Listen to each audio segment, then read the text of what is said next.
Hari ini saya bersama Heroik Pratama, biasa kita panggil Oi, untuk ngasih pengantar tentang seri kedua ya, seri kedua titik yang ke pertama tentang aktor pemilu. Ini sesi pengantar, selanjutnya nanti sampai 2 minggu ini dan minggu depan kita akan bahas masing-masing aktor di setiap sesinya. Silakan, Oi. Terima kasih Pak Didi Suprianto. Assalamualaikum warahmatullahi wabarakatuh. Selamat siang teman-teman semua, Bapak Ibu sekalian, rekan-rekan sekalian. Selamat datang kembali di kelas virtual Perludem seri 2. Nah, seperti Pak Didi singgung tadi bahwa sesi kita pada pekan ini dan 2 pekan ke depan, kita akan spesifik Bapak Ibu sekalian membahas mengenai dimensi aktor pemilu. Nah, pada sesi kita siang hari ini, kita akan sedikit banyak berdiskusi mengenai pengantar aktor pemilu. Siapa saja aktor pemilu itu, sekaligus kita akan memberikan gambaran berkaitan dengan selama 2 pekan ke depan, aktor pemilu apa saja yang kemudian akan dibahas pada sesi kita di kelas virtual Perludem hari ini. Nah, Bapak Ibu sekalian, sebelum kita memulai sesi kita pada siang hari ini, saya ingin kembali mengingatkan, ada beberapa hal yang perlu kita perhatikan bersama untuk menjaga keberlangsungan dan juga kenyamanan dari kelas virtual Perludem ini. Yang pertama, tentunya kami mohon kerjasamanya dari Bapak Ibu sekalian untuk menonaktifkan mikrofonnya, agar kemudian ketika nanti Pak Didi dan juga teman-teman memberikan tanggapan ataupun memberikan materi, nah agar kemudian bisa terdengar secara baik oleh peserta kelas lainnya. Kemudian yang kedua, mohon kiranya juga untuk tidak menekan presentasi sekarang. Nah, di tombol bawah dari Google Meet Bapak Ibu sekalian ada ketentuan presentasi sekarang. Namun kiranya tidak menekan tombol itu karena nanti akan menghilangkan materi presentasi yang sedang dipaparkan oleh pemateri. Nah, adapun yang terakhir, Bapak Ibu sekalian, ketika pemateri sedang menyampaikan materinya, Bapak Ibu sekalian bisa memberikan tanggapan, bisa memberikan pertanyaan di kolom komen yang sudah tersedia dari Google Meet ini. Jadi nanti di akhir setelah pemateri menyampaikan materinya, nanti kita bisa diskusikan pertanyaan ataupun tanggapan Bapak Ibu sekalian. Nah, kira-kira 3 hal itu yang saya kira patut kita perhatikan bersama demi kenyamanan dan juga keberlangsungan dari kelas virtual seri 2 ini. Baik Bapak Ibu sekalian, tanpa berlama-lama lagi,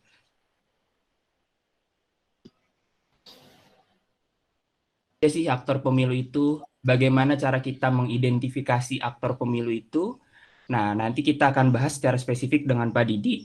Saya nanti akan bergiliran dengan Pak Didi untuk membahas mengenai aktor pemilu ini.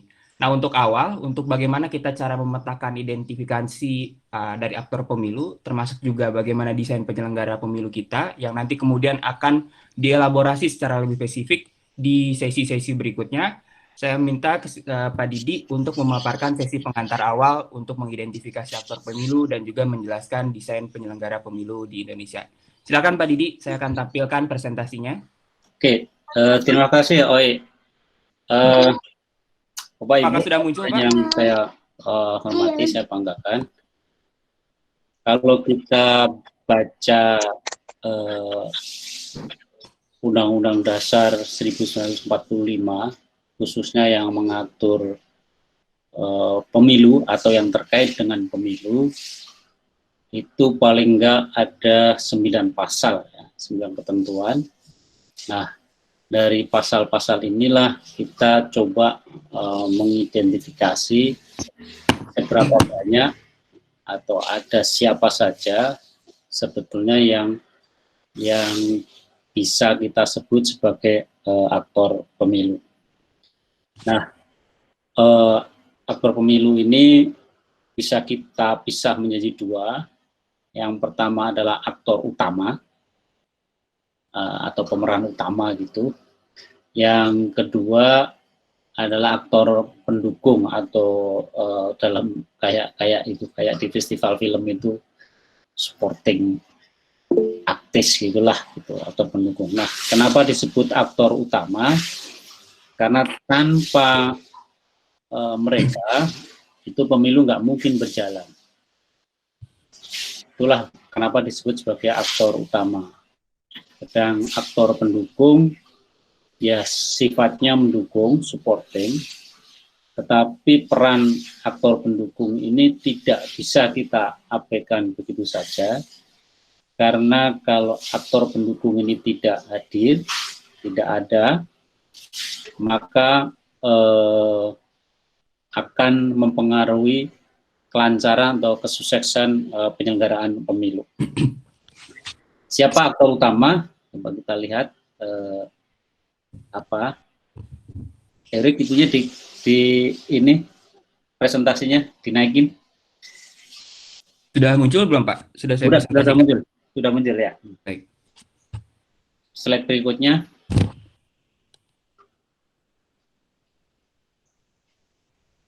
Halo? Ya Pak, ini sudah muncul belum Pak? Sudah. Nah ini Pak, silakan Pak. Ya, berikutnya, slide berikutnya. Ini Pak. Kok diam saja? Bentar Pak. Sudah bisa lihat Pak? Sudah, slide-nya sudah muncul. Cuman diam saja ya? Halaman 1 saja. Halaman kedua dan ketiga. Bentar Pak. Belum muncul. Sudah muncul Pak? Di tempat saya udah muncul. Cuman halaman 1 aja. Ini saya sudah pindah ke halaman 2. Apakah muncul Pak? Ini aktor utama. Ya udah di halaman kedua. Aktor utama. Aktor utama ada 6. Yang pertama penyelenggara pemilu, yang kedua pemilih, yang ketiga partai politik, terus calon anggota legislatif, pasangan calon pejabat eksekutif. Ada 5 ya, termasuk calon perseorangan tentu saja. Nah ini aktor utama, maksudnya tanpa mereka pemilu tidak mungkin terjadi. Kalau kita bicara soal asal muasal, ya sebetulnya pemilih yang duluan. Gitu. Tapi saya selalu diingatkan oleh Prof. Saldi, beliau selalu bilang, Mas dalam kerangka bicara ke sistem ketatanegaraan, penyelenggara dulu yang harus disebut. Setelah itu baru aktor yang lain, karena tanpa penyelenggara aktor-aktor yang lain itu tidak bisa eksis, kira-kira seperti itu. Nah, kemudian aktor pendukung, ya slide berikutnya, terdiri ada pemerintah, dalam hal ini pemerintah pusat, pemerintah daerah, kemudian ada aparat penegak hukum, khususnya kepolisian dan kejaksaan, kemudian ada lembaga peradilan, dan yang terakhir adalah pemantau pemilu. Nah, pemerintah pusat, pemerintah daerah tentu saja perannya penting karena mereka lah yang mensupport banyak hal, terutama terkait dengan ketersediaan logistik dan penganggaran. Ya. Kemudian kepolisian dan kejaksaan berperan penting dalam penegakan hukum, demikian juga dengan peradilan, dan pemantau pemilu ini perannya terkait dengan legitimasi penyelenggaraan proses maupun hasil pemilunya. Sebab pemantau boleh saja tidak ada, tetapi di negara-negara yang demokrasinya sudah mapan, itu pemantau selalu diberi peran karena mereka lah yang akan memberi legitimasi pemilu ini setelah berjalan dengan baik apa tidak. Termasuk di dalam pemantau sebetulnya secara spesifik lembaga media juga bisa punya peran seperti itu. Tentang penyelenggara pemilu, berbeda dengan praktek di banyak negara, kita ini memiliki kekhasan atau spesifik lah Indonesia. Hanya di Republik Indonesia, penyelenggara pemilu itu lebih dari 1. Ada KPU dan jajarannya, Bawaslu dan jajarannya, DKPP. Ini sebagai akibat dari putusan MK nomor 11 PUU 7 tahun 2010, di mana waktu itu Hakim Konstitusi menyatakan bahwa suatu komisi pemilihan umum yang terdapat di pasal 22E ayat 5, ayat 5 atau 4 ya, itu bukan merujuk pada lembaga, tetapi pada satu kesatuan fungsi penyelenggaraan pemilu. Oleh karena itu, kalau pembentuk undang-undang mendesain, membentuk 2 atau 3 lembaga penyelenggara pemilu, maka masing-masing harus memiliki sifat yang sama yang tersebut di pasal tersebut, di pasal dan ayat tersebut, yakni bersifat nasional, tetap, dan mandiri. Makanya setelah putusan ini keluar, undang-undang penyelenggara pemilu yang mengatur penyelenggara pemilu diperbaiki sehingga masing-masing di antara KPU dan jajarannya, Bawaslu dan jajarannya, serta DKPP dan jajarannya itu menjadi lembaga yang sama-sama independen.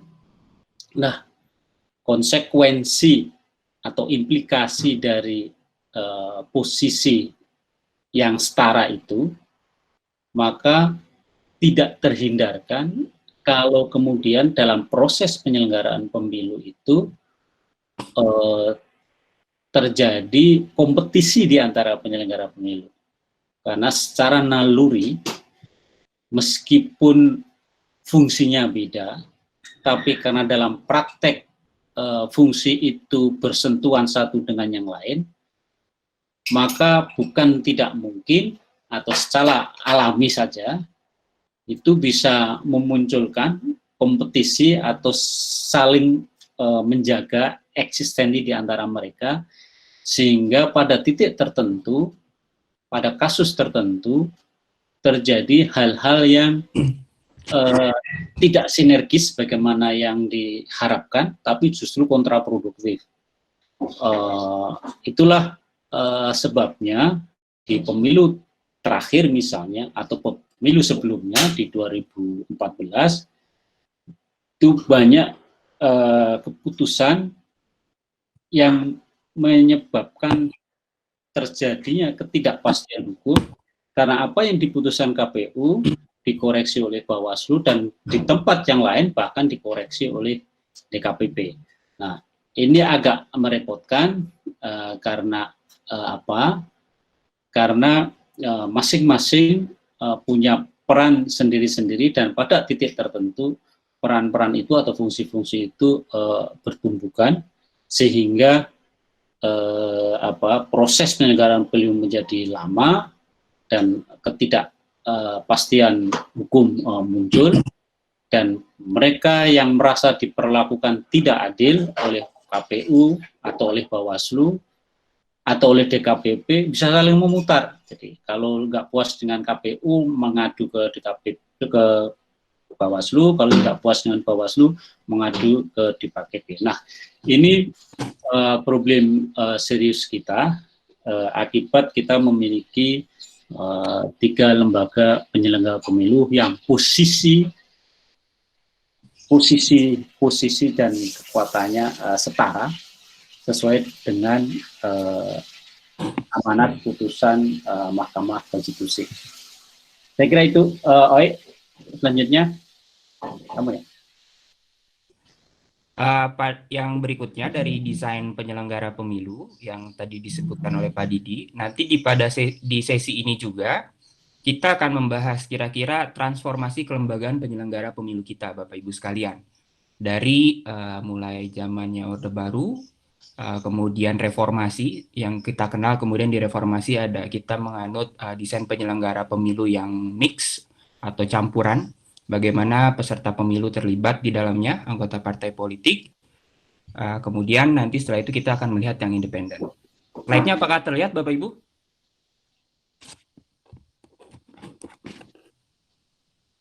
Kelihatan, Ik. Oke, baik. Nah, ini yang kemudian nanti 3 model penyelenggara pemilu ini pada sesi penyelenggara pemilu nanti akan kemudian dibahas dan juga dieksplorasi lebih jauh. Bukan hanya dalam konteks Indonesia, nanti kita juga akan melihat dari segi komparatif di beberapa negara, seperti itu. Nah, kemudian yang berikutnya, Bapak Ibu sekalian. Nah, ini kalau kita lihat memang ini overview saja.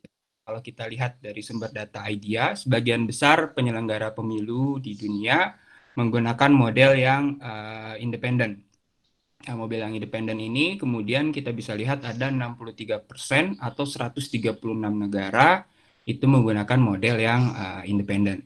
Nah, setelah itu di posisi kedua ada yang sifat governmental. Bagaimana kemudian penyelenggara pemilu itu embedded atau berasal dari pemerintah. Apakah kemudian dia di bawah Home Affairs atau Kemendagri, seperti itu. Nah, kemudian yang ketiga, di urutan dari 215 negara ini, ada 30 negara atau 14% menggunakan sistem campuran. Campuran ini adalah campuran antara sistem independen, bagaimana kemudian perseorangan yang tidak berafiliasi dengan partai politik dia menjadi penyelenggara pemilu, tapi di sisi lain dia digabungkan juga dengan yang berasal dari partai politik dan juga dari pemerintah. Nah, model ini sebetulnya pernah kita terapkan di 99. Nah, keseluruhan desain penyelenggaraan pemilu ini nanti kita akan bahas pada sesi yang lebih spesifik di sesi berikutnya. Berikutnya, nah, adapun KPU dan jajarannya seperti tadi di overview ada beberapa model lembaga penyelenggara pemilu. Kemudian nanti kita bisa melihat bagaimana desain rekrutmen tidak sejalan dengan jadwal tahapan. Utamanya kita akan melihat bagaimana rekrutmen penyelenggara pemilu ini di tengah waktu pemilu yang serentak, Bapak Ibu sekalian.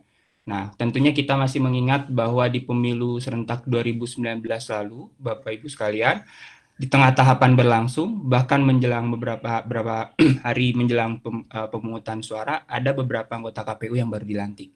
Nah, bagaimana kemudian desain rekrutmen ini tentunya sedikit banyak mengganggu fungsi dan juga peran kelembagaan KPU. Nah, kemudian bagaimana yang tadi Pak Didik jelaskan di konstitusi kita secara tegas dan juga gamblang menyebutkan bahwa KPU itu adalah bersifat independen, imparsial. Nah, tetapi bagaimana kemudian desain rekrutmen ini bisa berpengaruh terhadap kredibilitas dan juga integritas, termasuk bagaimana kemudian desain tim seleksinya. Nah, kemudian yang berikutnya soal persyaratan umur dan kesehatan yang perlu diperbaiki, dalam hal ini bagaimana kemudian rezim administratif tersebut bisa berpengaruh terhadap desain rekrutmen, dan tentunya yang terakhir adalah problematika independensi. Nah, kita akan melihat bagaimana pengalaman-pengalaman dari pemilu-pemilu kita sebelumnya, berkaitan dengan independensi yang harusnya kemudian lebih dikedepankan oleh penyelenggara pemilu, ternyata sedikit banyak ada problematikanya. Nah, apa saja problematikanya nanti kita akan elaborasi lebih jauh. Berikutnya Pak Didik, silakan Bawaslu dan juga DKPP. Ya, Bawaslu kita tahu ini adalah pengembangan dari panitia pengawas pemilu yang kalau kita lihat ke belakang, sebetulnya muncul pertama kali pada pemilu 82, pemilu Orde Baru, kemudian diadopsi lagi di pemilu transisi, pemilu 99, dan berlanjut di pemilu 2024.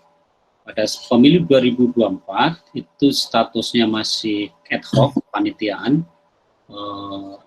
masa kerjanya sebelum tahapan pertama dan berakhir setelah pelantikan atau tahapan terakhir. Kira-kira waktu itu di 2004 itu cuman 1,5 tahun lah gitu. Nah, sebagaimana kita tahu dalam perjalanan kemudian di 2009 Bawaslu yang di Panwaslu yang di level pusat kemudian diperkuat menjadi Bawaslu, tahun berikutnya 5 tahun kemudian Bawaslu Provinsi, dan terakhir di Undang-Undang 17 nomor 7 tahun 2017 Panwaslu juga di kabupaten kota juga diperbesar lagi, dipermanenkan. Dan kalau kita lihat, kalau di tahun 2004 Panwas itu cuma sampai kecamatan, panitia pengawas sampai kecamatan. Kemudian berlanjut sekarang sampai PPS di desa, dan yang terakhir, bukan yang terakhir, di pemilu 2014 sudah sampai di TPS. Dengan demikian strukturnya sudah lengkap sebagaimana struktur KPU. Nah, dalam perjalanan kita juga mengerti ada fungsi pengawasan yang juga berkembang terus. Saya bandingkan misalnya ketika saya jadi Panwas 2004,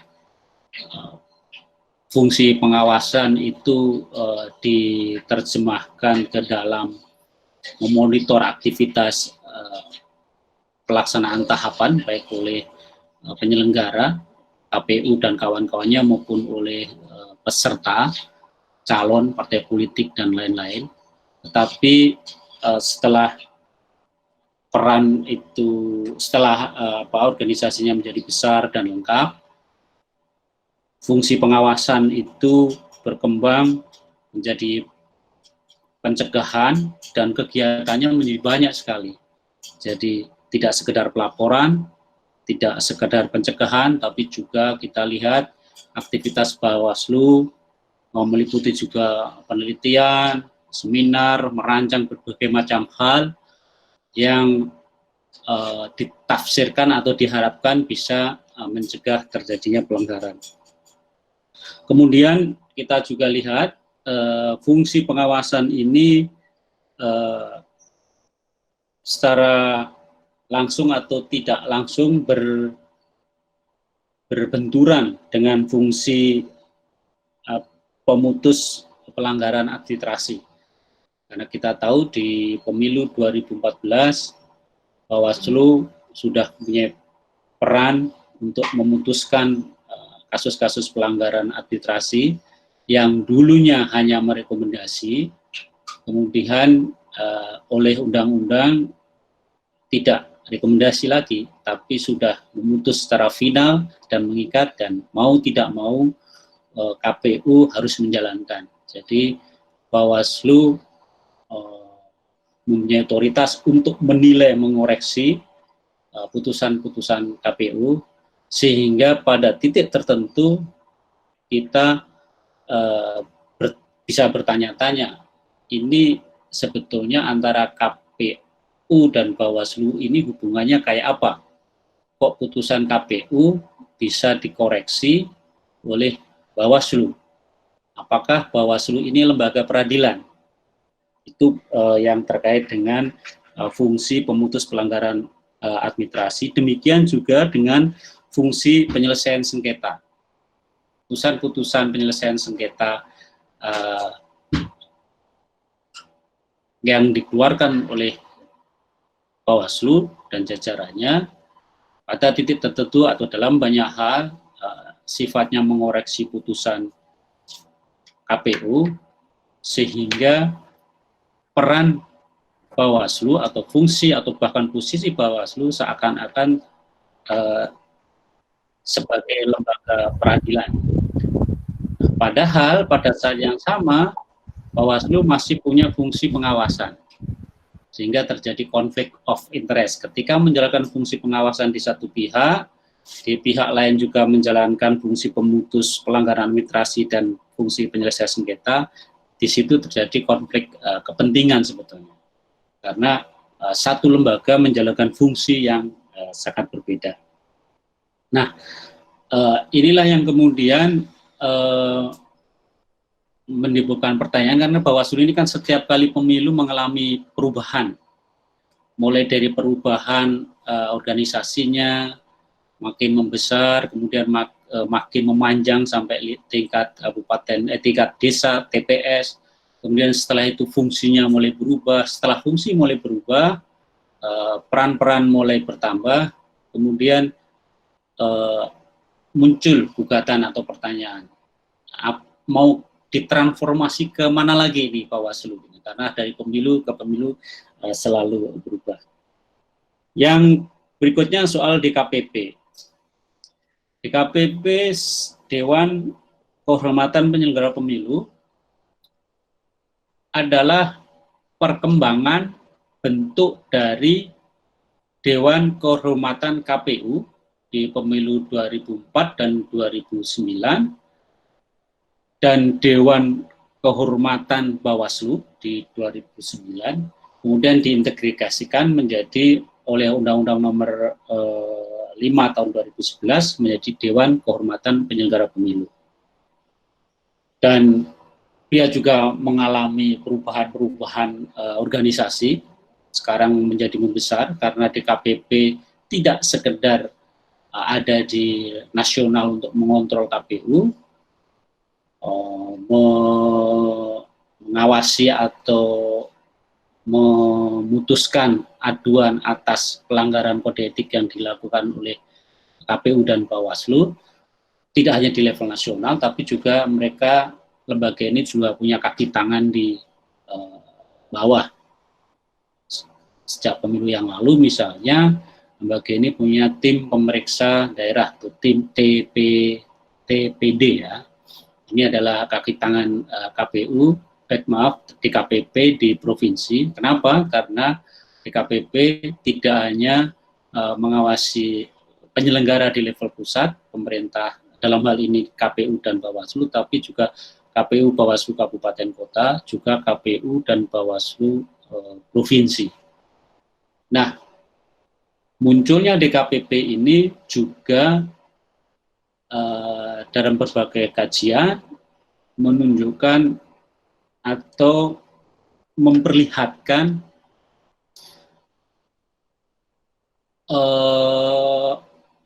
adanya upaya untuk melemahkan sistem keorganisasian Bawaslu maupun KPU yang bersifat hierarkis.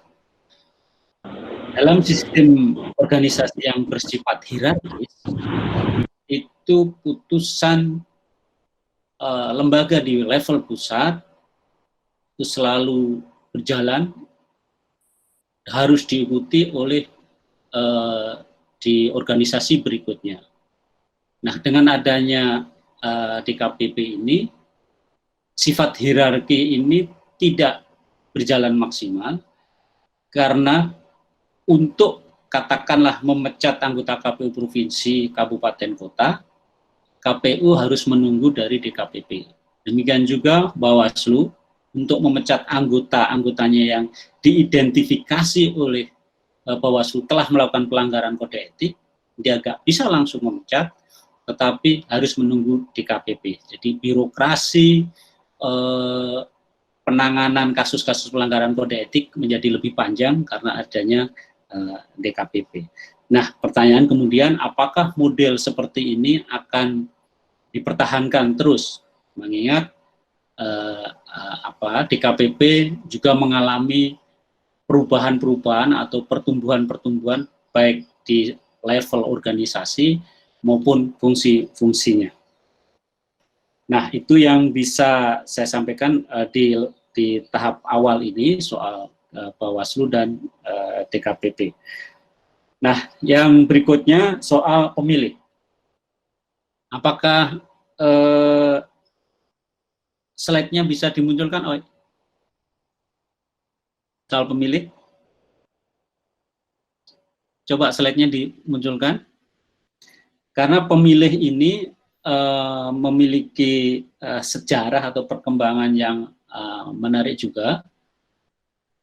Sempat di beberapa pertemuan sebelumnya saya singgung, dan ini akan lebih detail. Misalnya pemilih kita ini kriterianya cukup banyak. Kalau di negara lain biasanya kriterianya tunggal, yakni umur. Ya. Tapi kita ada tambahan perkawinan. Mereka yang sudah kawin atau pernah kawin dianggap memiliki kedewasaannya yang sama dengan mereka yang sudah berumur. Jadi kalau pada pemilu 55 umurnya itu 18 tahun, tapi setelah pemilu Orde Baru hingga sekarang menggunakan umur 17 tahun, akhirnya diturunkan. Nah, tetapi sejak pemilu 55 sampai sekarang, status perkawinan itu juga menjadi kriteria kedua. Artinya, meskipun usianya belum 18 tahun pada pemilu 55 atau belum 17 tahun pada pemilu Orde Baru dan pemilu pasca reformasi, kalau sudah pernah kawin atau sedang dalam proses kawin, seseorang sudah dianggap dewasa secara politik sehingga dia memiliki hak pilih. Nah, yang ketiga ada kriteria kesehatan, di mana di situ tersebut kalau di pemilu 55, pemilu Orde Baru dan pemilu transisi 99, itu mereka yang masuk kategori hilang ingatan itu tidak memiliki hak pilih meskipun usianya 17 atau 18 tahun ke atas. Nah, ini di undang-undang yang baru sudah digugat karena pengertian hilang ingatan itu ternyata memiliki konotasi yang berbeda daripada pengertian medis maupun psikologis. Nah, atas perjuangan kawan-kawan di kelompok difabel, maka kriteria ini oleh Undang-Undang Nomor 7 Tahun 2017 dihilangkan. Nah, putusan pengadilan itu juga bisa mempengaruhi penggunaan hak pilih. Kalau pada zaman pemilu pertama, itu mereka yang dipenjara, itu hak pilihnya hilang. Kemudian pada pemilu Orde Baru, mereka dipenjara dengan ancaman 5 tahun ke atas. Jadi kalau ancaman pidananya cuma 4 tahun, meskipun ada di penjara, dia tetap memiliki hak pilih. Nah, di pemilu 99, ketentuan itu hilang, berubah menjadi dicabut hak pilihnya. Jadi mereka yang benar-benar dicabut hak pilihnya itu yang hilang. Nah, selain itu ada beberapa pengecualian. Kalau kita ingat di pemilu 55 itu tidak ada pengecualian. Semua warga negara yang usianya 18 tahun dan atau sudah menikah, tidak hilang ingatan, tidak sedang di penjara, mereka bisa mengikuti pemungutan dan penghitungan suara. Tetapi di pemilu Orde Baru itu ada pengecualian terhadap dua kelompok besar. Yang satu adalah mereka yang tercatat sebagai anggota partai terlarang, dalam hal ini PKI dan ormas-ormasnya, dan atau mereka yang diindikasikan terlibat di peristiwa G30 SPKI. Itu pengecualian pertama, itu nggak punya hak pilih, dan pengecualian kedua adalah anggota ABRI. Itu juga nggak punya hak pilih. Bedanya, ketidakikutsertaan ABRI di pemilu itu pada zaman Orde Baru itu dikompensasi dalam bentuk kursi gratis di DPRD, DPRD provinsi maupun DPRD kabupaten kota maupun DPRD pusat. Tapi kalau mereka yang terlibat di peristiwa G30 SPKI ini sama sekali tidak mendapat kompensasi apa-apa, bahkan ini dianggap sebagai hukuman. Karena itu muncul istilah diskriminasi, dan alhamdulillah pada tahun 1920 pemilu 2004 ketentuan ini dikoreksi oleh MK. Jadi MK waktu itu di pemilu 2004 hak pilih sudah dikoreksi, nggak ada, tetapi ada pencalonan, ada salah satu syarat calon anggota legislatif itu tidak terlibat peristiwa G30 SPKI, itu muncul di Undang-Undang 12 tahun 2003, dan ini kemudian dikoreksi oleh MK sehingga syarat itu tidak ada lagi. Sehingga apa yang disebut dengan diskriminasi terhadap pemilih tertentu itu mulai pemilu 2004 dalam hal penggunaan hak pilih, baik memilih maupun dipilih, itu praktis sudah tidak ada. Nah, masalahnya sekarang tinggal, perdebatannya tinggal di kenapa anggota TNI Polri masih tidak menggunakan hak pilihnya, padahal tidak ada kompensasi kursi lagi. Nah, ini perdebatan yang sangat serius, dan banyak pihak mencoba mengajukan pendapatnya, tapi sejauh ini pembuat undang-undang sudah sepakat, masih sepakat bahwa pasal itu dipertahankan.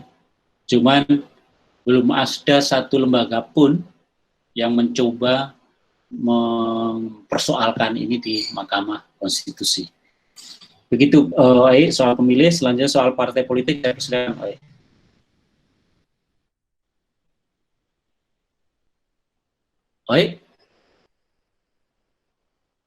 Halo, masih mute, Oi. Baik, Pak. Iya. Baik, Bapak Ibu sekalian, yang berikutnya adalah mengenai partai politik sebagai salah satu aktor utama dalam kepemiluan. Nah, dalam partai politik ini nanti kita akan spesifik membahas mengenai beberapa hal. Pertama, kita akan mulai dari asal-usul partai politik.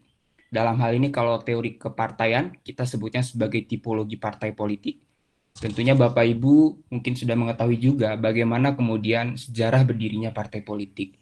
Kita mengenal ada klasifikasi partai politik elit, kemudian yang dibentuk oleh sedikit orang, kemudian membentuk partai politik, kemudian bertransformasi menjadi partai massa, yang sudah melibatkan banyak orang. Ini awal mulanya di Eropa berkaitan dengan partai buruh pada waktu itu.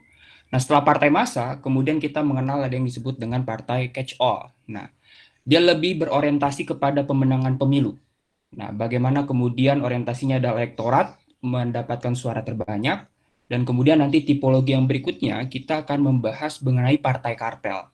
Nah, ada beberapa studi spesifik yang membahas mengenai partai politik kartel, khususnya di Indonesia. Salah satunya yang ditulis oleh Mas Kusrido Ambardi atau Mas Dodi Ambardi, membahas spesifik bagaimana mengklasifikasikan partai politik di Indonesia dalam partai politik kartel.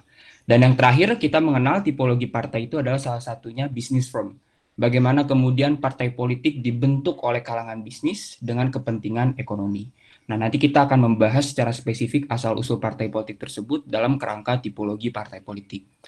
Nah, yang kedua, Bapak Ibu sekalian, pada sesi aktor pemilu ini, khususnya di partai politik, kita akan memahami partai politik juga sesuai dengan fungsinya di 3 wajah kepartaian. Nah, ada yang disebut dengan party in the electorate atau sering juga disebut sebagai party in the grassroots atau bagaimana partai politik di level pemilih, di level masanya. Nah, di sini artinya kita membahas bagaimana fungsi partai politik pada arena pemilu. Nanti kita akan bahas juga bagaimana syarat-syarat mendirikan menjadi peserta pemilu di dalam pemilu tersebut. Nah, termasuk juga di sini kita melihat bagaimana fungsi partai politik untuk mengidentifikasi dirinya di dalam mata pemilih, termasuk memobilisasi pemilih. Nah, ini pada wajah yang pertama. Wajah yang kedua, kita mengenal juga party in organizations atau partai di keorganisasiannya. Nah, dia bukan berada di arena pemilu, tetapi dia di luar arena pemilu. Dalam hal ini bagaimana kita mendirikan partai politik dalam konteks Indonesia jika merujuk pada Undang-Undang 2 tahun 2011, itu adalah partai berbadan hukum. Nah, tentunya kan kalau kita lihat ini yang menarik dalam konteks Indonesia, sebetulnya syarat untuk menjadi peserta pemilu dan juga syarat partai politik menjadi badan hukum itu kan tidak jauh berbeda. Nah, nanti kita akan bahas secara spesifik yang harusnya sebetulnya tidak perlu tumpang tindih antara satu sama lain. Nah, di party in organization ini juga kita akan melihat fungsi-fungsi kepartaian mulai dari agregasi kepentingan, artikulasi kepentingan, termasuk juga bagaimana partai mengelola organisasi kepartaiannya. Seperti itu, dan juga berkaitan dengan intraparti demokrasi. Dan di wajah yang terakhir, kita akan melihat partai pasca pemilu, yaitu partai di government office.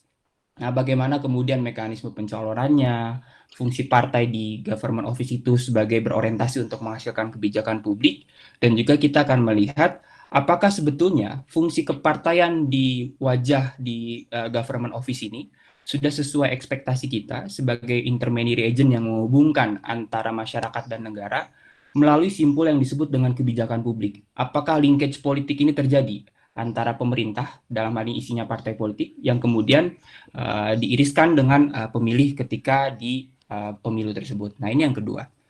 Nah, itu tadi yang kita akan bahas di sesi pertama di khusus mengenai partai politik.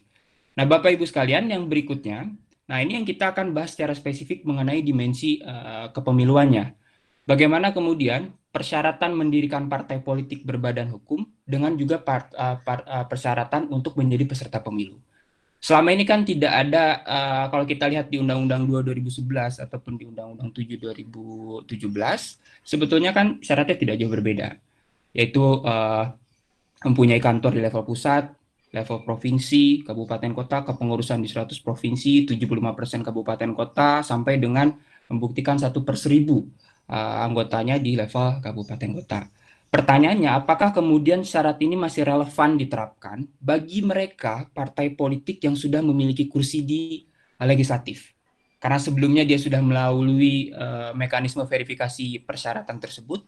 Lantas kenapa kemudian dia ketika ingin maju kembali menjadi partai politik peserta pemilu harus melalui proses verifikasi tersebut? Meskipun kalau kita merujuk pada pemilu terakhir di 2019, kan sudah ada putusan MK bahwa seluruh partai politik lama ataupun partai politik baru dia tetap harus diverifikasi. Tapi apakah kemudian ini menjadi relevan bagi mereka partai politik yang sebetulnya sudah memiliki kursi? Nah, yang berikutnya, yang terakhir saya kira yang tidak kalah penting adalah, dan ini dimensi yang saya kira luput dari kita, soal model rekrutmen partai politik yang berkaitan dengan intraparti demokrasi versus dengan oligarki. Nah, Bapak Ibu sekalian, kalau kita petakan dari Undang-Undang Pemilu tahun 99, 2004, 2009 sampai dengan 2014 dan 2019, baik Undang-Undang Partai Politik maupun Undang-Undang Pemilu di 5 pemilu terakhir ini, selalu dalam berkaitan dengan model seleksinya itu diserahkan ke partai politik. Bagaimana partai politik di sana disebutkan pasalnya dilakukan secara demokratis dan juga terbuka berdasarkan ADRT partai atau peraturan internal partai. Tetapi undang-undang pemilu kita ataupun undang-undang partai politik kita tidak pernah mendefinisikan secara spesifik indikator dari demokratis dan terbuka itu seperti apa. Nah, makanya kalau dalam studi kepartaian model rekrutmen ini sering disebut sebagai secret garden political parties atau menjadi urusan dapur partai yang kemudian publik sangat sulit untuk mengetahui bagaimana sebetulnya model rekrutmen partai berkaitan dengan pencalonannya. Seperti itu. Nah, kita hanya disodorkan nama-nama calon-calon yang kemudian itu diusung oleh partai politik tanpa kita tahu apakah ada indikator tertentu yang diberikan oleh partai politik ataukah ada mekanisme demokratis yang kemudian dilakukan oleh partai politik dalam melakukan rekrutmen kepartaiannya. Nah, padahal fungsi ini menjadi fungsi strategis dan juga fungsi sentral dari partai politik, baik di partai politik in elektorat ataupun partai politik in central office atau di organisasi kepartaiannya. Dan ini juga berkaitan dengan esensi utama dari partai politik sebagai intermediary agent yang menghubungkan antara masyarakat dan negara ataupun sebaliknya antara negara dan masyarakat. Nah, titik simpulnya adalah ada di rekrutmen politik. Nah, persoalannya itu nanti kita akan bahas mengenai spesifik mengenai hal ini di sesi berikutnya. Nah, yang berkaitan berikutnya adalah mengenai aktor, salah satu aktor penting juga dalam pemilu, yaitu adalah calon dan pasangan calon. Bapak Ibu sekalian, kalau kita melihat calon dan pasangan calon di dalam pemilu, itu bisa kita klasifikasikan dalam dua arena pemilu. Pemilu legislatif, nah ini sudah diatur di dalam Undang-Undang Dasar bahwa yang berhak mencalonkan dalam pemilu DPR, DPRD Provinsi, dan juga DPRD Kabupaten Kota adalah partai politik.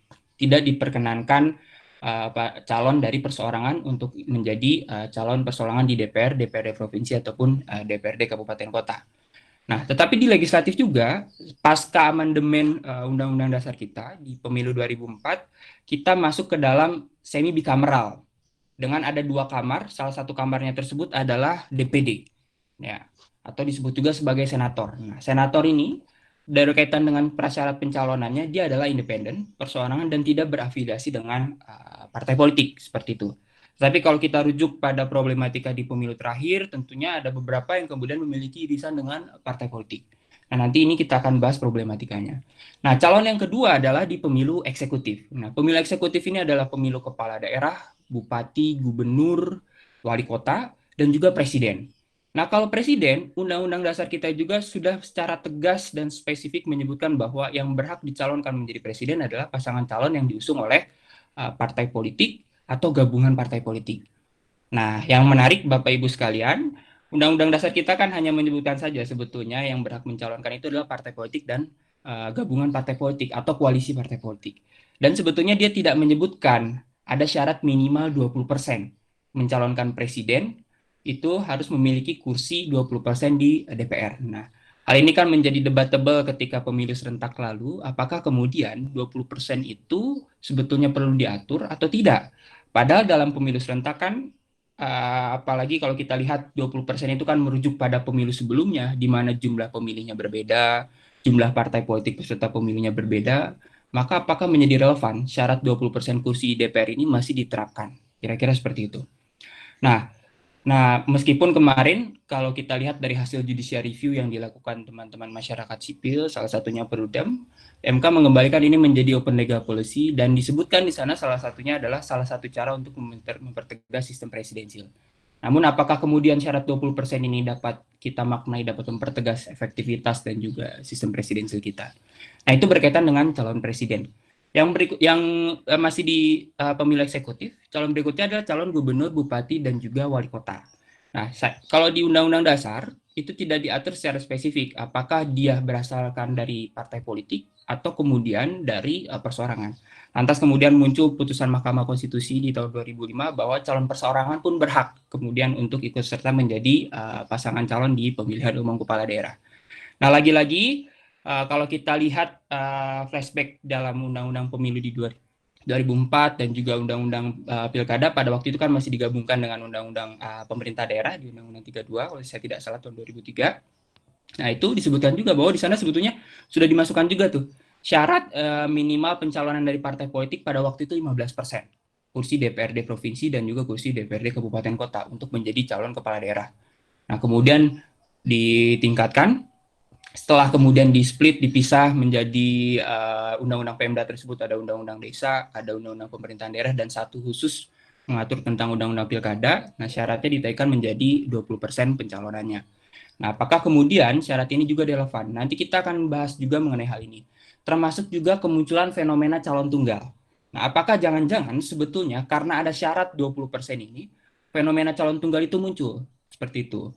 Nah, apalagi kita mengenal juga ada bagaimana kemudian daerah-daerah yang calon tunggal ini terjadi mekanisme borong kursi DPRD sehingga kemudian menjadikan calon tunggal di kepala daerah seperti itu.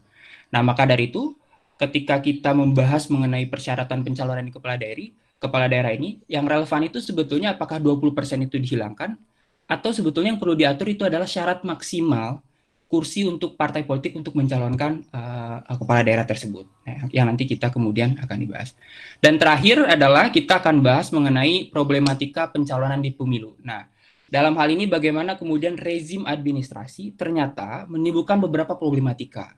Misalnya tentang keabsahan surat-surat yang kemudian perlu dilampirkan oleh setiap pasangan calon kepala daerah ke KPU yang ternyata keabsahannya diragukan. Yang kemudian rezim administrasi sedikit banyak menimbulkan beberapa problematika tersebut. Nah, ini berkaitan dengan calon dan pasangan calon, Bapak Ibu sekalian. Yang berikutnya, berkaitan aktor pendukung adalah pemerintah, pusat, dan juga daerah. Nah, tadi Pak Didi di awal sudah menyinggung juga bahwa pemerintah pusat dan daerah ini adalah aktor pendukung. Peran dan fungsinya apa? Salah satunya misalnya adalah fungsi anggaran. Seperti itu. Bagaimana kemudian misalnya kalau kita lihat di Undang-Undang Pilkada, anggaran untuk pemilu itu adalah berbasiskan pada APBD. Sedangkan untuk pemilu nasional berbasiskan pada APBN, yang kemudian itu peran dari pemerintah. Tetapi di sisi lain, kita akan membahas spesifik juga bagaimana kemudian pemerintah pusat dan daerah ini bukan hanya dalam konteks mendukung penyelenggaraan pemilu, tetapi juga problematikanya itu apa saja. Apakah kemudian misalnya kita melihat ada patologi birokrasi di dalamnya yang terlibat dalam dukungan terhadap pasangan calon atau partai politik, termasuk juga pemanfaatan jabatan.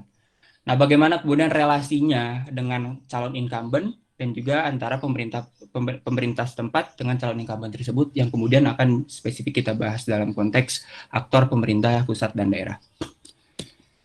Baik, yang berikutnya Bapak Ibu sekalian, berkaitan dengan kepolisian dan kejaksaan. Nah, ini yang menarik Bapak Ibu sekalian. Dalam mekanisme electoral justice system kita, ternyata tidak hanya memerankan DKPP ataupun Bawaslu saja, tapi juga ada kepolisian dan kejaksaan yang dilibatkannya di dalamnya. Dalam satu forum yang kita sebut sebagai dengan Sentra Gakumdu, kira-kira seperti itu. Nah, bagaimana kemudian peran kepolisian dan kejaksaan dalam electoral justice system, kita akan lihat porsinya di sana, termasuk berkaitan dengan netralitas dan integritasnya. Bagaimana kemudian apakah dengan keterlibatan kepolisian dan kejaksaan efektivitas dari electoral justice system kita bisa berjalan secara optimal atau tidak? Atau kemudian ada hal lain yang kemudian perlu kita pertimbangkan dengan keterlibatan dua aktor ini, kepolisian maupun kejaksaan tersebut. Termasuk juga berkaitan dengan prosedur penegakan hukum pemilunya. Kira-kira ada hal-hal penting tidak yang perlu kita lihat dan perlu kita baca secara spesifik berkaitan dengan peran kepolisian dan kejaksaan dalam bingkai electoral justice system tersebut. Nah, yang berikutnya adalah lembaga peradilan. Lembaga peradilan ini tentunya kita juga membahas baik PT-UN, MA yang bisa mereview dari peraturan KPU ataupun Perbawaslu, kira-kira seperti itu, dan juga terlibat dalam sengketa pencalonan. Nah, tapi di sisi lain juga kita akan bahas soal Mahkamah Konstitusi di sana. Bagaimana Mahkamah Konstitusi terlibat sebagai yang memiliki peran untuk mengurusi sengketa perselisihan hasil pemilu. Nanti teman-teman dari hukum, ada Mbak Titi, ada Mas Fadli akan secara spesifik mengisi kelas ini, bagaimana keterlibatan lembaga peradilan, termasuk juga tadi beberapa lembaga penegakan hukum lainnya, kepolisian dan kejaksaan dalam bingkai electoral justice system di Indonesia ataupun dalam studi komparatif di beberapa negara. Nah, yang terakhir, Bapak Ibu sekalian, ada soal peran pemantau pemilu. Aktor yang terakhir dan juga aktor pendukung dari pemilu adalah pemantau pemilu. Nah, pemantau pemilu tentunya memiliki salah satu peran strategis. Nah, ada salah satu buku menarik yang kemudian diterbitkan oleh teman-teman dari Unfrail, ada teman-teman dari Eropa Union, kemudian juga dari IDEA, bahwa pemantau pemilu salah satunya adalah bisa berperan sebagai memastikan hadirnya electoral integrity atau integritas penyelenggaraan pemilu. Di sisi lain, dalam konteks Indonesia kita punya Bawaslu yang memang memiliki kewenangan untuk melakukan pengawasan, tetapi di sisi lain keterlibatan aktor lain di luar lembaga penyelenggara pemilu, seperti pemantau pemilu ini, dia memiliki peran signifikan untuk memastikan electoral integrity tersebut. Tapi di sisi lain, adakah problematika netralitas dan integritas dari pemantau pemilu dalam proses penyelenggaraannya? Nah, nanti kita akan bahas. Mulai dari kerangka pemantau pemilu dalam konteks domestik di Indonesia, termasuk juga pemantau pemilu dalam konteks global. Nah, seperti kita ketahui ada lembaga seperti ASEAN Network for Free and Fair Election di sana yang terlibat dalam beberapa misi pemantauan pemilu di dalamnya. Dan nanti kita akan juga bahas apa saja temuan-temuannya, bagaimana kemudian syarat menjadi pemantau pemilu dalam konteks global maupun dalam konteks lokal di Indonesia. Dan yang terakhir dari pemantau pemilu ini kita masukkan juga lembaga survei dan konsultan politik. Nah, kita lihat bagaimana pola pengaturannya lembaga survei dan konsultan politik, termasuk juga peran dan fungsinya dalam konteks kepemiluan seperti itu. Nah, tentunya kalau kita rujuk pada dua pemilu nasional terakhir, pemilu 2014, kemudian juga pemilu 2019, peran lembaga survei dengan quick count itu kan menjadi debatable ketika kemudian ada saling klaim kemenangan satu sama lain yang kemudian nanti kita akan overview secara spesifik dari peran pemantau dan pemilu. Baik Bapak Ibu sekalian, saya kira untuk sesi pengantar seperti itu yang bisa kami sampaikan berkaitan dengan pengantar mengenai aktor pemilu. Nah, jadi pembahasan tadi yang disampaikan oleh Pak Didi maupun saya itu sebagai pengantar untuk kita nanti selama 2 pekan ke depan akan membahas secara spesifik aktor-aktor pemilu tersebut. Aktor utama pemilu maupun juga aktor pendukung dari pemilu. Kira-kira seperti itu yang nanti akan dibahas oleh rekan-rekan dari Perludem yang mulai dari penyelenggara pemilunya, KPU, Bawaslu, DKPP, kemudian nanti juga lembaga peradilan, partai politik peserta pemilu, partai politik badan hukum, calon perseorangan, sampai dengan terakhir nanti pemantau pemilu ada sesi-sesi spesifik mengenai hal itu. Nah, saya kira saya sampai di sini.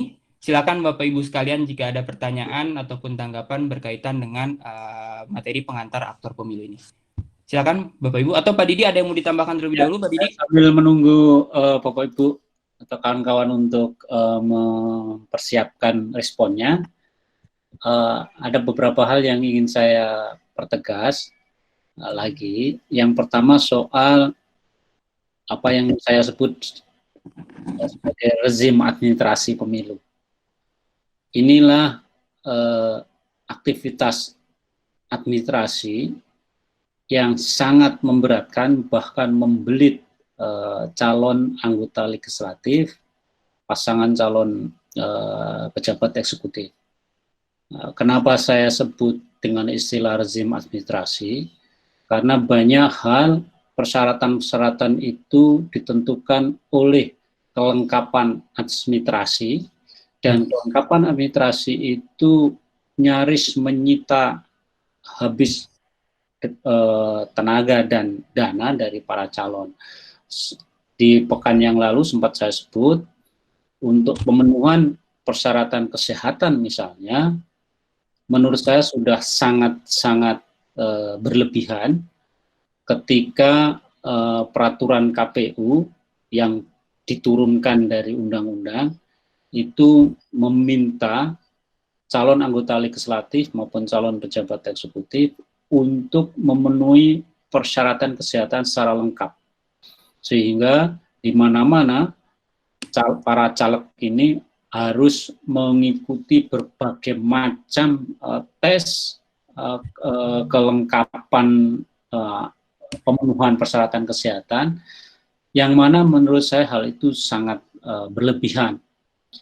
Sebetulnya syaratnya bisa disederhanakan dengan cara sejauh seorang dokter menyatakan yang bersangkutan sehat dalam arti bisa menjalankan aktivitas sebagai politisi, itu sudah cukup. Dan syarat keterangan dokter ini kan bisa dengan gampang kita dapat. Bahwa kemudian kita khawatir nanti dokter itu akan memanipulasi, akan mudah dimanfaatkan, ya profesi apapun bisa melakukan itu. Kalau dari awal kita sudah keburu curiga. Nah, kalaupun toh sampai terjadi kasus-kasus seperti itu, kan para dokter yang melakukan pelanggaran kode etik itu juga akan terkena sanksi. Sehingga menurut saya persyaratan kesehatan calon pejabat eksekutif, presiden, gubernur maupun bupati wali kota itu kan sangat berlebihan. Itu memakan banyak anggaran negara, karena harus bikin tim dokter di rumah sakit yang besar, dan semua calon harus mengikuti proses itu. Kenapa enggak kita percayakan saja kepada seorang dokter yang memang dipercaya oleh calon yang bersangkutan, sehingga kalau kemudian terjadi manipulasi persyaratan kesehatan ini, ya dokternya itu yang akan kena akibatnya gitu. Nah, ini kan sebetulnya nggak perlu. Gitu. Nah, demikian juga dengan persyaratan partai politik untuk menjadi peserta pemilu, kan ada persyaratan keanggotaan itu. Padahal keanggotaan ini tidak identik dengan dukungan. Jadi ada dua persoalan. Kalau pasangan calon independen, kalau calon anggota DPD untuk bisa menjadi calon resmi harus memenuhi dukungan, karena dukungan itu dianggap bentuk kemampuan untuk meraih suara nanti. Tapi kalau partai politik, keanggotaan yang dicatat. Padahal anggota ini tidak identik dengan dukungan gitu. Ini juga problem yang harus dipecahkan, tidak setara itu. Nah, yang lebih rumit lagi adalah soal bagaimana tata cara administrasi untuk memenuhi ketentuan-ketentuan ini. Ini sangat memberatkan. Nah, yang terakhir saya ingin sampaikan yang terkait dengan problematik pemantauan kita. Dalam 3 pemilu terakhir, selalu saja terjadi kontroversi manakala ada lembaga survei yang melakukan quick count atau melakukan survei perilaku pemilih, dan karena hasilnya selalu tidak sama dan pada saat tertentu juga tiba-tiba muncul lembaga survei yang baru, maka kemudian hal itu menimbulkan protes atau komplain dari pihak-pihak yang merasa dirugikan oleh pengumuman lembaga survei tersebut, sehingga masalah ini dianggap sebagai bagian dari kampanye. mungkin di antara kita sudah bisa memahami situasi itu. Karena ada lembaga survei yang kredibel, ada yang enggak, ada yang tiba-tiba muncul, ada yang enggak. Tetapi kan masyarakat secara umum tidak mengetahui hal itu. Sehingga hasil survei lembaga katakanlah yang baru atau lembaga survei abal-abal ini sering dijadikan bahan kampanye juga. Nah, ini problem yang harus dipecahkan oleh KPU.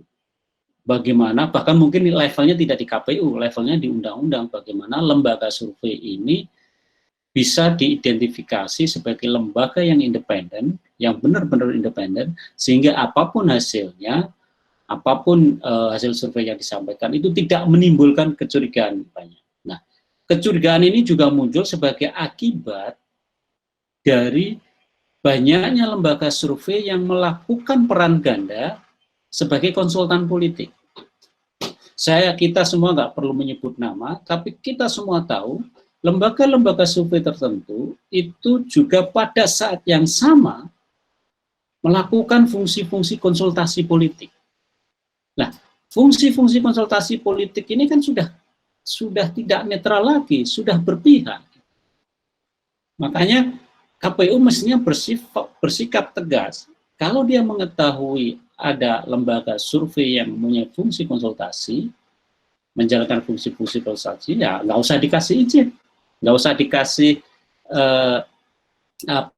predikat sebagai pemantau pemilu, karena netralitasnya tidak mungkin terwujud, karena begitu dia menjadi konsultan calon atau pasangan calon atau konsultan partai politik, maka pada saat itulah netralitasnya itu hilang, dia sudah nggak imparsial lagi. Nah, pada akhirnya kemudian pertanyaannya adalah apakah KPU perlu memberikan status pemantau ke lembaga survei atau ke konsultan politik yang mana KPU tidak mampu menjangkau, memastikan, memverifikasi sebuah lembaga ini benar-benar hanya melakukan survei quick count saja atau juga melakukan konsultasi politik. Nah, kalau misalnya KPU tidak mampu memverifikasi itu, tidak mampu memastikan itu, ya sudah, nggak usah dikasih embel-embel, nggak usah dikasih status.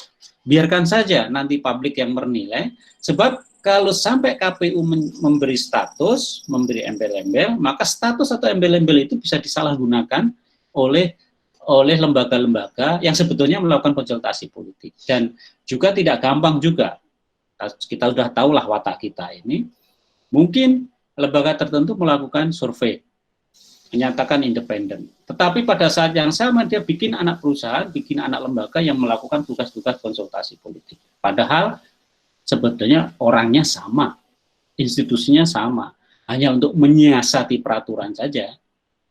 Mereka memecah-mecah seperti itu. Nah, sekali lagi, kalau misalnya ini nggak bisa diverifikasi, tidak bisa dicek oleh KPU, sebaiknya KPU nggak usah memberikan status ini. Dengan demikian, status pemantau itu hanya diberikan lembaga-lembaga yang memang melakukan pemantauan proses pemilu yang jauh dari kegiatan konsultasi politik, bahkan kegiatan survei. Karena kegiatan survei sering disalahgunakan untuk kepentingan konsultasi politik. Nah, itu beberapa hal yang terkait dengan posisi fungsi aktor-aktor pemilu yang nanti per itemnya, per aktornya akan kita bahas di sesi-sesi berikutnya. Terima kasih ya. Terima kasih Pak Didi. Nah Pak, ini ada satu pertanyaan saya kira berkaitan sekali dengan penjelasan Bapak tadi, berkaitan dengan rezim administrasi Pak, khususnya dalam pencalonan. Ini ada dari Mas Rohit Manese. Dia bertanya seperti ini Pak, syarat kesehatan ini, kan kalau kita lihat di Undang-Undang Pemilu, salah satunya syarat kesehatan yang tadi Pak disebutkan. Saya melihat adanya potensi diskriminasi terhadap calon yang akan mendaftarkan diri. Misal calon yang mempunyai penyakit bawaan, kemudian bukan hanya itu, ada juga kong kali kong antara petugas medis, calon maupun anggota komisioner. Kong kali kong ini berupa manipulasi data. Nah pertanyaannya, Apakah syarat ini berdasarkan evidence ataukah preferensi semata, Pak, sebetulnya? Ya, makanya ketika persyaratan medis itu yang punya otoritas dokter, ya udah kita serahkan ke dokter. Kalau kemudian dokter kemudian menyalahgunakan otoritas itu, menyalahgunakan dalam arti orang yang sebetulnya sehat, nggak sehat dinyatakan sehat, orang yang sebetulnya mempunyai penyakit tertentu sehingga nggak bisa menjalankan tugas-tugas kedewanan misalnya, tiba-tiba dinyatakan itu, nah itu kita kembalikan ke dokternya. Ya, dokternya akan ditegur, dikasih sanksi oleh lembaga yang menaungi dokter, dalam hal ini ID.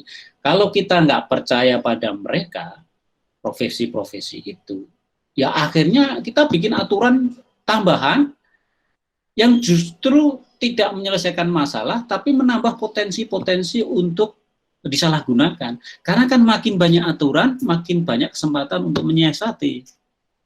Dan makin banyak peluang untuk, dalam tanda petik,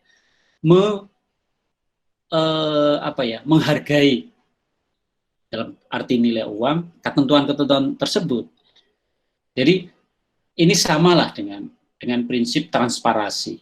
Kenapa banyak pemerintah daerah, kenapa banyak birokrat yang tidak sepakat dengan transparansi? Karena transparansi itu pada akhirnya mengganggu kepentingan mereka. Tidak bisa kong kali kong, tidak bisa ini. Padahal kalau transparansi itu aturannya lebih sederhana. Semua bisa dicek, bisa dilihat, bisa diadili. Tapi dalam konteks pemilu ini kan aturan mainnya makin banyak, makin rumit, tapi sebetulnya makin bisa diakali. Termasuk juga soal data pemenuhan persyaratan keanggotaan oleh partai politik. Kan itu 1.000 atau 1/1000 partai politik harus memiliki anggota di kabupaten kota. Tapi kan nyaris nggak pernah dicek yang 1.000 atau 1/1000 jumlah penduduk itu. Malah yang dilakukan, undang-undang kan itu mengharuskan sensus, dicek satu persatu. Tapi yang terjadi kan bukan itu, yang terjadi adalah sampel. Jadi ada ketentuan-ketentuan yang tidak mungkin kita laksanakan secara administrasi, tapi dipaksakan. Makanya kemudian menimbulkan masalah di lapangan, dan tentu saja sesuatu yang tidak perlu. Dulu ada syarat pendidikan, itu sangat ramai itu di pemilu 2004. Gitu. Tapi kan kita tahu perdebatan soal itu kan sebetulnya lebih karena faktor kepentingan masing-masing partai untuk saling menjatuhkan. Pertama, perdebatannya soal syarat pendidikan harus S1.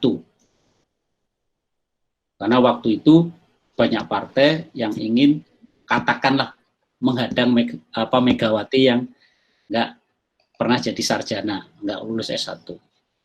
Tapi pada saat yang sama juga muncul persyaratan kesehatan yang akhirnya dampaknya sampai sekarang ini. Karena ada kecurigaan syarat-syarat ini dimunculkan untuk menghadang Gus Dur yang dianggap tidak sehat, walaupun sudah pernah jadi presiden. Itu. Jadi ini sebetulnya buah dari perdebatan politik yang kemudian diformulasi dalam bentuk persyaratan dan ketentuan-ketentuan administratif yang itu sebetulnya tidak perlu. Sehingga pemilu kita jadi mahal. Calegnya mengeluarkan biaya banyak, tenaga banyak, hanya sekedar untuk memenuhi persyaratan kesehatan. Negara juga mengeluarkan anggaran yang banyak karena untuk pejabat eksekutif dan kabupaten kota, gubernur, bupati, dan presiden harus membentuk tim dokter, tim kesehatan di rumah sakit besar. Ngapain sampai seperti itu? Kan cukup aja dokter teken aja selesai urusan gitu. Nah, hal kayak gini yang membelit, yang menyebabkan pemilu kita ini, saya melihatnya sebagai sebuah rezim administrasi. Sebetulnya ini adalah lanjutan gaya Orde Baru bagaimana mengatur negara, mengatur rakyatnya, mengatur pemilihnya, dibikin begitu banyak aturan sehingga pada akhirnya itu hanya untuk meluluskan atau tidak meluluskan calon tertentu. Syarat kesehatan dan lain-lain itu sebetulnya bentuk lain daripada litsus. Litsus itu diperlukan guna untuk menyingkirkan orang-orang tertentu yang tidak disukai rezim.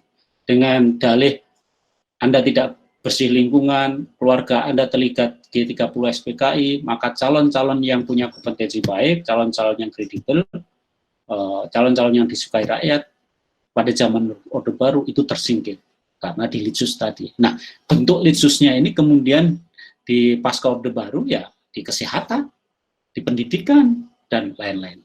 Terima kasih. Terima kasih Pak Didi. Mungkin saya ikut menyambung Pak ya, berkaitan dengan syarat administrasi, terutama berkaitan syarat kepesertaan pemilu itu tadi Pak. Nah, kalau kita lihat kan menjadi wajar kemudian ketika rezim administrasi seperti harus punya kantor di seluruh provinsi, di 75% kabupaten kota, 1/1000 anggota, yang sebetulnya ini kan sudah dipenuhi oleh partai politik ketika dia mendaftar ke Kemenkumham ya Pak, menjadi badan hukum. Kemudian sebetulnya ini sudah dilakukan oleh partai politik. Nah, menjadi wajar kemudian kenapa pada hari ini kita melihat bahwa fenomena tipologi kepartaian dalam bentuk bisnis firm, bagaimana partai politik itu hanya diisi oleh segelintir orang yang memang memiliki modal, karena wajar saja untuk mendirikan partai politik itu syarat administrasinya banyak, butuh uang banyak, dan itu bersifatnya kemudian harus mencakup 100% dan juga 75% kabupaten kota. Nah, hal inilah yang kemudian menjadi salah satu mempertegas kenapa kemudian rezim administrasi sebetulnya sedikit banyak menghambat bagaimana kepesertaan pemilu dan juga partai politik di Indonesia. Padahal kan sistem kepartaian multipartai di Indonesia dengan banyak partai itu kan menjadi suatu keniscayaan ya Pak, tidak bisa terpisahkan dalam konteks Indonesia dengan sistem multipartai seperti itu. Tapi kemudian karena ada prasyarat rezim administrasi yang sudah dilakukan oleh Orde Baru dengan mekanisme fusi partai tersebut, dan kemudian ini sedikit banyak sebetulnya corak-coraknya masih ada nih di undang-undang pemilu kita dan di undang-undang partai politik kita yang seharusnya bisa kita diskusikan lebih spesifik, harusnya bisa memfasilitasi keberadaan partai politik seperti itu. Baik Bapak Ibu sekalian, ada yang mau bertanya secara langsung silahkan. Atau dari kolom komentar ini tadi saya sudah resume Pak, cukup banyak sekali sebetulnya. Tapi kalau saya lihat pertanyaan-pertanyaan ini nanti sebetulnya akan dijawab di sesi khusus.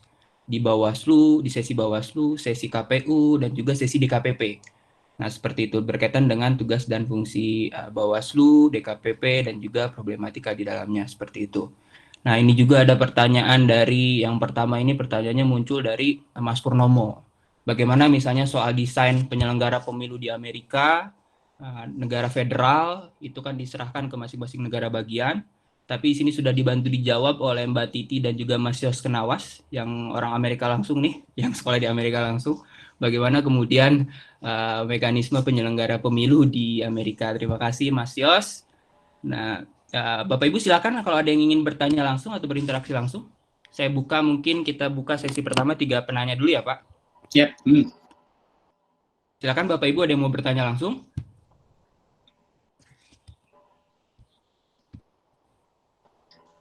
Kalau nggak ada, nggak usah dipaksa. Oke.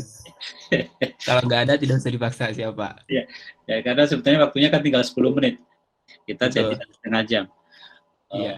Jadi ini Bapak-Bapak, Ibu-Ibu, nanti kita akan bahas lebih lanjut, kita eksplorasi lebih jauh di masing-masing aktor. Jadi hari Rabu kita akan bahas KPU. Tadi pertanyaan Mas Pur tadi bisa kita eksplorasi di sana. Kemudian hari Jumat kita akan bahas Bawaslu dan DKPP. Mungkin Bawaslu dan DKPP nanti akan banyak pertanyaan juga. Demikian juga dengan aktor-aktor yang lain. Nah, pembahasan tentang aktor ini menjadi sesuatu yang penting karena ini langkah awal sebelum memasuki sistem. Jadi dan kalau kita bicara di sistem pemilu itu kan sebetulnya kita melihat proses kompetisinya. Kompetisi memperebutkan suara dan kursi itu kayak apa, tapi sebelum masuk ke sana, aktor-aktornya ini harus memenuhi syarat oleh negara yang tidak demokratis, katakanlah Orde Baru misalnya, sudah diputus di sini. Sebelum kompetisi dia sudah diputus. Misalnya, oke, partai tertentu pada zaman Orde Baru kan nggak boleh ikut pemilu. Masumi, kemudian Bujah dari Parmusi, dilarang dengan berbagai macam alasan. Kemudian orang-orang tertentu tidak boleh menjadi, tidak memenuhi syarat menjadi caleg, sehingga akhirnya tidak bisa berkompetisi. Nah, ini makanya ada sebagian ahli yang bilang, ya pemenuhan persyaratan ini juga bisa dikategorikan sebagai salah satu variabel sistem, karena dia mempengaruhi permainan. Tetapi kalau kita bicara murni pengertian sistem pemilu adalah berbagai macam variabel yang mengubah suara menjadi kursi, maka sebetulnya soal aktor-aktor atau persyaratan aktor ini tidak menjadi bagian dari sistem. Tetapi kalau dia dibunuh di situ, dihentikan di situ, ya sudah selesai, dia nggak bisa berkompetisi. Dia berebut suara juga nggak mungkin, apalagi mendapatkan kursi. Makanya ketentuan ini menjadi penting, terutama buat partai politik peserta pemilu dan calon anggota legislatif, atau dalam bahasa kita bakal calon anggota legislatif dan bakal calon pejabat eksekutif. Ada beberapa persoalan di bakal calon ini. Kalau kita mau kritis misalnya, kenapa sih kalau pemilih itu usianya 17? Kenapa orang yang usia 17 nggak boleh dipilih sebagai anggota legislatif? Kenapa dia usianya harus 30 tahun, harus 35 tahun, harus 45 tahun? Apa standarnya? Mungkin bapak-bapak, ibu-ibu pernah mendengar di negara bagian di Amerika, dan juga kalau nggak salah di Palestina pernah itu, seorang lulus anak SMA bisa menjadi wali kota. Karena di negara itu kriteria pemilih itu sama dengan kriteria dipilih. Jadi kalau saya mempunyai hak memilih karena usia saya 17 tahun, pada saat yang sama saya punya hak untuk dipilih. Nah, di kita kan enggak. Harus 30 tahun, 25 tahun. Nah, ini perdebatannya yang mengasihkan sebetulnya, karena kriterianya tidak jelas. Apakah benar orang yang usianya 50 tahun lebih bijak, lebih wise dibandingkan dengan orang yang 17 tahun? Nah, ini perdebatannya bisa berpanjang-panjang. Tetapi ini semua menunjukkan bahwa ada hal-hal yang belum selesai dalam proses dalam penentuan syarat-syarat aktor ini. Dan sehingga diskusinya juga masih bisa panjang. Baik, makasih Pak Didi. Nah, ini ada satu pertanyaan Pak, ingin interaksi langsung. Pak Parwis Halim Harahap, silakan Pak, mau bertanya langsung. Nyalakan mikrofonnya Pak Parwis Halim Harahap.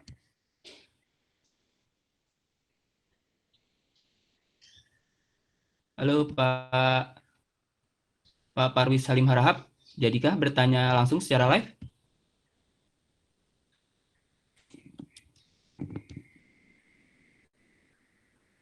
Bagaimana Pak Parwis? Apakah jadi bertanya langsung, Pak?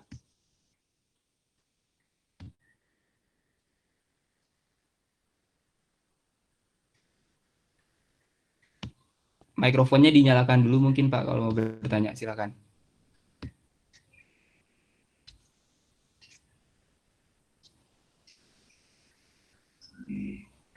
Oh, yang bersangkutan sudah tidak ada ternyata, sudah tidak online. Halo, assalamualaikum. Waalaikumsalam, silakan Pak Parwis. Ya, oh baik Pak Didik, selamat siang menjelang sore di kawasan Sumatera Utara Pak. Izin bertanya Pak. bagi Bapak Ibu sekalian. Gini Pak, apakah mungkin sistem pemilu kita flashback mundur ke belakang seperti tahun 1955 dengan partai yang tidak begitu banyak, 2 atau 3, 4 atau 5 partai, bukan seperti sekarang Pak, sampai belasan partai gitu Pak. Apakah itu mungkin dan apakah itu menjadi sebuah kemunduran demokrasi? Terima kasih Pak. Assalamualaikum warahmatullahi wabarakatuh. Baik, terima kasih Pak Parwis dari Sumatera Utara. Makasih sudah bergabung. Nah, baik Pak Didi, silakan Pak Didi. Ya, mungkin saja itu Pak Parlis. Jadi nanti akan lebih asik kita bahas di seri ketiga ya. Kalau seri pertama kan kita bicara secara umum pemilu dan demokrasi. Seri kedua ini kita bicara soal aktor pemilu. Sampai ada tiga sesi nanti, 6 sesi. Nanti setelah itu kita bicara soal sistem pemilu.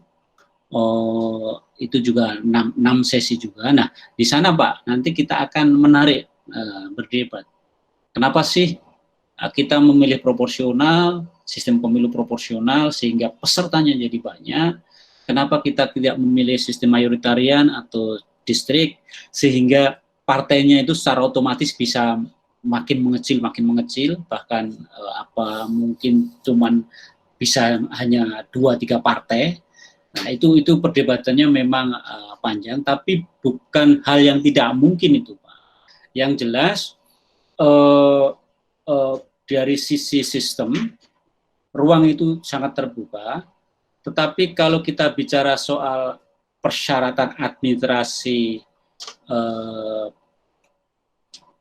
partai politik peserta pemilu, itu tergantung membuat undang-undang sepenuhnya. Mau dibuka luas atau mau dihalang-halangi hadirnya partai baru. Sebetulnya kalau kita mau jujur, persyaratan partai politik peserta pemilu sekarang ini memang sepertinya terbuka. Tetapi karena persyaratan administrasinya demikian panjang, demikian banyak, maka hanya orang-orang tertentu atau partai-partai tertentu yang dimiliki oleh orang-orang yang memiliki banyak duit lah yang bisa mengikuti menjadi peserta pemilu. Contohnya, partai politik harus memiliki kantor di semua provinsi, kabupaten, kota, dan 75% kecamatan. 50% kecamatan. Ini kan bukan perkara yang mudah. Semua itu uang.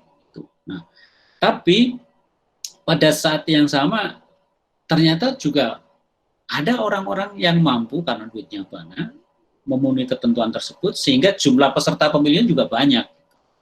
Nah, bagaimana membuat peserta pemilu tidak begitu banyak,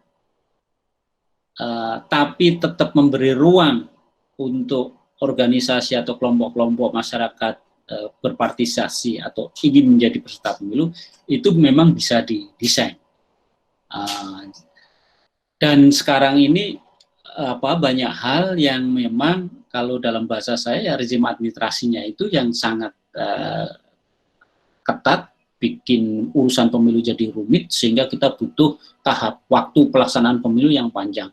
Misalnya beginilah, partai-partai yang sudah memiliki kursi di DPR, ya, itu kan ada sekarang 9 partai ya. Itu kenapa dia harus memenuhi persyaratan awal lagi? Kenapa nggak ditetapkan saja sebagai peserta pemilu karena dia sudah punya kursi, karena dia sudah terbukti gitu. Ini kan akan membuat simple sebetulnya. Tetapi karena ada hasrat untuk mengadministrasi semua persyaratan, maka akhirnya ya harus diulang lagi. Buktinya namanya PDI, Golkar dan lain-lain itu mempunyai kantornya di mana, anggotanya di mana. Nah, itu kan sebetulnya udah nggak perlu lagi karena sudah terbukti dia punya kursi kan. Punya kursi kan artinya punya suara artinya kan punya dukungan gitu.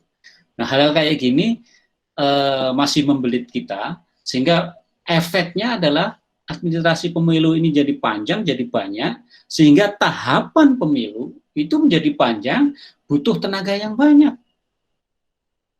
tidak hanya butuh petugas pendaftaran pemilih, PPS, PPK, tapi juga butuh pengawas. Karena asumsinya nanti PPK jangan-jangan main-main ketika memverifikasi dukungan, memverifikasi keanggotaan. Makanya harus diawasi. Tapi kan pada saat sama kita juga bercuriga, jangan-jangan pengawasnya juga main nanti. Jadi pengawas harus diawasi lagi. Nah ini kan jadi besar organisasinya. Makanya pemilu kita jadi nggak efisien. Butuh dana yang banyak karena aktornya banyak, pemainnya banyak, penyelenggaranya banyak. Dan saya termasuk orang yang mengkritik beberapa kawan, biasanya ini nih, kawan dari akademisi, kawan dari politisi, dan juga para aktivis pemilu, yang selalu bilang, demokrasi itu mahal, maka berapapun ya harus dibayar. Ya nggak bisa gitu dong. Kalau bisa disederhanakan, bisa dimurahkan, ya kenapa harus mahal? Nggak bisa serta-merta semua demi demokrasi, persyaratan administrasinya diperpanjang, diperbanyak sehingga jadi mahal, nggak bisa. Seperti itu, duit rakyat ini jangan disia-siakan untuk hal yang nggak perlu. Kan bisa dihemat untuk kepentingan yang lain. Nah, ini yang memang jadi problem kita. Sebagai ilustrasi, tadi ada pertanyaan bagaimana pemilu dilaksanakan di Amerika misalnya. Di Jerman, yang negara federal itu, penyelenggaraan pemilu itu dititipkan ke BPS, Biro Pusat Statistik. Jadi BPS ini karena memang lembaga yang netral, tugas utamanya adalah melakukan sensus dan melakukan berbagai macam data, maka kemudian dia dititipin, udahlah penyelenggaraan pemilu biar dilaksanakan BPS saja, dan berjalan baik gitu. Nah, kita ini sudah punya KPU, punya Bawaslu, punya DKPP, masih saja banyak hal yang belum tuntas. Ya ini sih pengalaman baru 20 tahun ya, 4 kali pemilu. Mungkin butuh waktu yang lebih panjang lagi supaya kita bisa terbiasa berpikir dan bertindak efisien. Makanya eksplorasi, diskusi itu harus terus kita lakukan agar pemilu kita menjadi lebih baik. Gitu, Dok. Terima kasih Pak Didi. Mungkin sedikit menambahkan Pak Didi ya. Dari apa yang diungkapkan Pak Didi tadi berkaitan dengan pertanyaan Mas Parwis, yang partai sederhana itu kan mulai dari tahun 77 ya Pak Didi ya. Ya. Ketika revisi Undang-Undang Partai Politik dan juga Undang-Undang Pemilu dilakukan oleh rezim Orde Baru pada waktu itu, dan penyederhanaannya pun bukan bersifat alamiah, tetapi kemudian memaksa karena ada regulasi yang kemudian mengklasifikasikan partai berbasis nasionalis dan juga berbasis agama ke dalam dua partai yang berbeda. Ada Partai Demokrasi Indonesia dan juga Partai Persatuan Pembangunan seperti itu. Nah, kalau di tahun 55 justru itu kan undang-undang pemilu paling sederhana dan jumlah partai politiknya banyak, kira-kira seperti itu. Tetapi kalau kita lihat ternyata cenderung multi partai sederhana. Kalau kita lihat meskipun banyak partai politik yang dapat kursi di level DPR atau konstituante, tetapi kalau kita hitung pakai indeks efektif number party in parlemen di pemilu 55 itu cenderung multi partai sederhana. Nah, nanti pertanyaan Mas Parwis ini seperti yang Pak Didi bilang tadi, nanti kita bisa lihat dari beberapa sesi ke depan. Satu, mulai dari sesi partai politik, bagaimana kemudian syarat kepesertaannya. Dan tadi adalah yang kedua, sesi spesifik di sistem pemilu. Nah, bagaimana kemudian desain sistem pemilu itu sebetulnya berimplikasi terhadap penyederhanaan partai politik, karena dalam sistem pemilu itu ada yang disebut dengan efek mekanis. Bagaimana konversi suara ke kursi itu sangat berpengaruh dari pilihan-pilihan variabel dalam sistem pemilu. Yang kemudian penyederhanaannya bukan seperti layaknya Orde Baru dengan memaksa untuk bergabung antara banyak partai politik menjadi dalam dua kutub partai politik, tetapi lebih bersifat kontestasi. Bagaimana penyederhanaan itu terjadi di lapangan, di daerah pemilihan ketika partai politik mendapatkan kursi dan dikonversi suara menjadi ke kursi. Dan itu nanti kita akan bahas spesifik di sana, bagaimana implikasi sistem pemilu terhadap sistem kepartaian dan juga korelasinya dengan sistem pemerintahan. Nah, ini kan menjadi tiga hal yang kemudian irisan satu sama yang lain. Terima kasih Mas Parwis atas pertanyaannya. Nanti kita akan bahas secara lebih spesifik. Nah, Bapak Ibu sekalian, kita sudah pukul 12 17.36, sudah lewat 6 menit, Bapak Ibu sekalian. Nah, meskipun saya lihat ini banyak sekali pertanyaannya, tetapi pertanyaannya ini sebagian besar nanti kita akan jawab di sesi-sesi spesifik. Mulai dari sesi khusus KPU, sesi Bawaslu DKPP, kemudian sesi partai politik, sesi pasangan calon, sampai dengan sesi pemantau pemilu. Termasuk juga soal sistem pemilu, nanti kita akan bahas. Nah, sebelum menutup siang hari ini, Bapak Ibu sekalian, untuk sesi berikutnya nanti kita akan bahas mengenai KPU, penyelenggara pemilu. Nah, saya sudah kirim link di chat, ada salah satu referensi buku yang saya kira menarik untuk Bapak Ibu kita baca bersama sebelum nanti masuk kelas di hari Rabu nanti. Nah, buku yang diterbitkan oleh International IGA, kebetulan sudah diterjemahkan ke bahasa Indonesia oleh Perludem. Nah, judulnya itu adalah Desain Penyelenggaraan Pemilu Buku Pedoman Internasional IGA. Nah, nanti kita bisa lihat nih, bagaimana sih sebetulnya desain kelembagaan penyelenggara pemilu dalam perspektif komparatif politik di beberapa negara. Termasuk tadi yang ditanyakan oleh Mas Purnomo, bagaimana desain di Amerika dan seterusnya. Nah, jadi ini bisa jadi salah satu handbook atau buku pegangan untuk sesi aktor ini, seperti itu. Sedangkan untuk sesi aktor partai politik dan seterusnya, nanti di setiap sesi kita akan share beberapa bahan yang kemudian bisa kita baca bersama-sama. Saya kira itu ya Pak Didik ya untuk sesi kita. Ya. Ada yang ingin ditambahkan lagi Pak Didik? Ya, saya kira sudah kita cukupkan. Jadi ada beberapa bahan yang bisa kita sampaikan dan dibaca di masa bekerja di rumah ini, dan kemudian nanti kita hari Rabu kita diskusi soal KPU, hari Jumat kita diskusi soal Bawaslu dan DKPP, demikian seterusnya. Moga-moga bermanfaat buat kita lah. Baik, terima kasih banyak Pak Didi, dan tentunya kami ucapkan terima kasih sekali kepada Bapak Ibu sekalian yang sudah meluangkan waktunya. Bahkan ini ada dari berbagai provinsi Pak yang ikut kita di kelas virtual ini. Ucapkan terima kasih banyak atas kesempatannya untuk ikut bisa bareng di diskusi kita pada siang hari ini. Dan kita nanti akan ketemu lagi di hari Rabu minggu ini pukul 11. Nanti kita akan bahas masuk spesifik mengenai KPU. Saya pamit undur diri. Terima kasih banyak Bapak Ibu sekalian. Assalamualaikum warahmatullahi wabarakatuh.